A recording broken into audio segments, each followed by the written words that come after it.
Hey folks, welcome into the News 12 Now desk. Thanks for joining us here on this Monday, May 20th, right at 7 o'clock here on our Monday morning.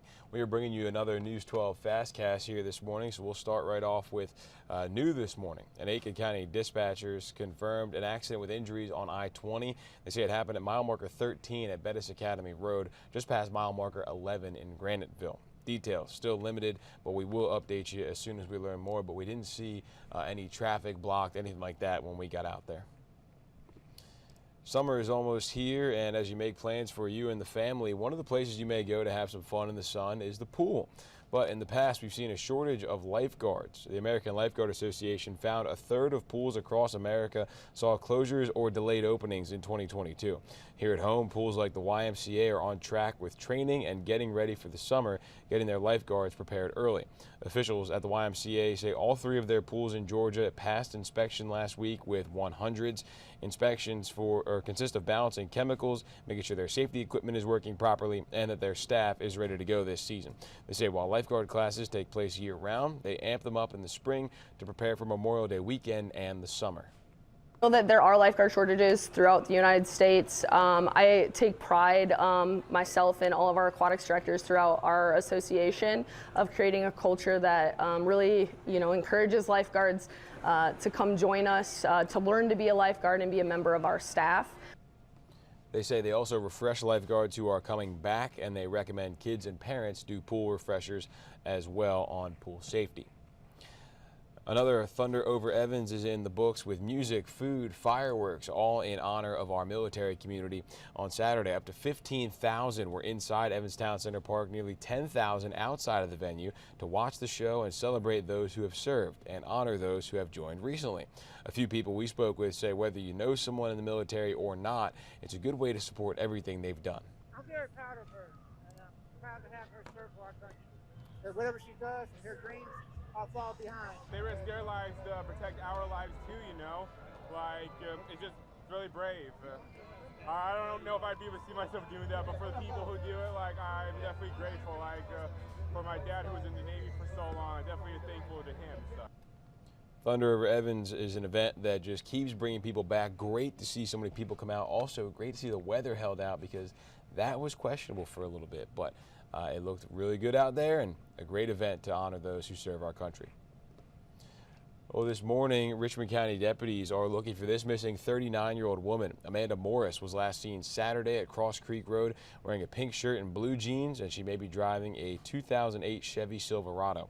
Anyone with information can call the Richmond County Sheriff's Office. And Richmond County deputies still looking for this missing teen last seen in February. Deputies say Kaylin Armour was last seen February 15th on Eagle Block Road. Armour is known to take rideshare services around Richmond and Aiken counties. Anyone with information should call deputies. Also out of Richmond County, a woman and baby were found dead inside a home on Chase Creek Court on Saturday. The Sheriff's Office says deputies were called to the home around 4:15 about a report of dead people.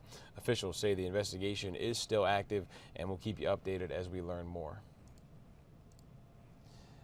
One person is dead after a crash in Allendale County yesterday. South Carolina Highway Patrol says it happened around 5 off of Confederate Highway and Miller Swamp Church Road. Officials say the car went off the right side of the road and flipped, and they say the driver died at the scene. A body found in Jenkins County this week could be a missing woman who was reported missing from Florida back in February. The coroner says the body was found in an abandoned house in the woods near Big Pine Road, not far from where a car belonging to Colleen Poole was found abandoned last month. The remains are being autopsied by the GBI, and we're working to get more information about the case and will, of course, keep you updated. For the first time in nearly a decade, South Carolina's law to crack down on drunk driving is about to toughen up. Law enforcement and groups like Mothers Against Drunk Driving say this new law will make the roads safer for everyone.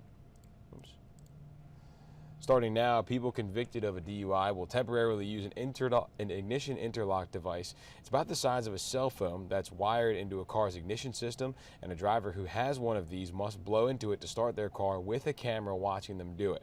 If the device detects any measurable amount of alcohol, the car will not start. I believe that this law is going to help because it's going to keep people from ruining their lives, whether they're the perpetrator or the victim of that situation in the DUI.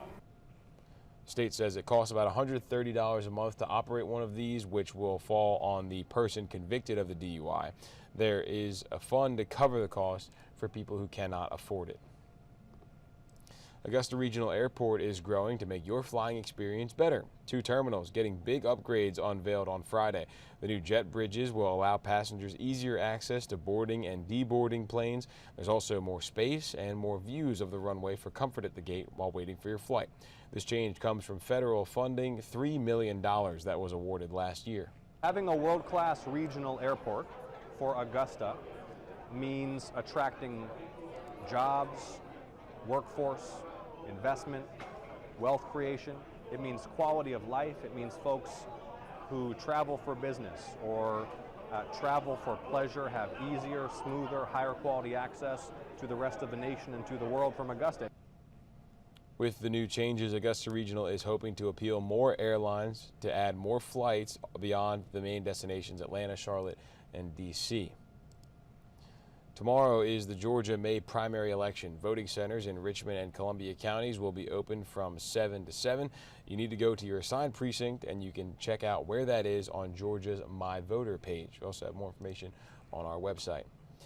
A 12-year-old is already a high school graduate while also earning college credits at Aiken Tech. Megan Bolin graduated earlier this month at a ceremony for homeschool students. She has earned scholarship and is working towards an associate in science degree at Aiken Tech. She loves learning so much, it's almost like she can never get enough of it, completing 2 grades every year. Sounds not working on that one, but she said she wants to learn everything all the time. Says she always looks things up, maybe asks her mom, but she said it's exciting, and it's not so much what she's doing that makes it feel special, but people's reaction to it just because it's a normal thing to her. She now has 20 college credits and a 4.0 GPA. She's on track to finish her associate's degree next May at just 13 years old, so big congratulations to her.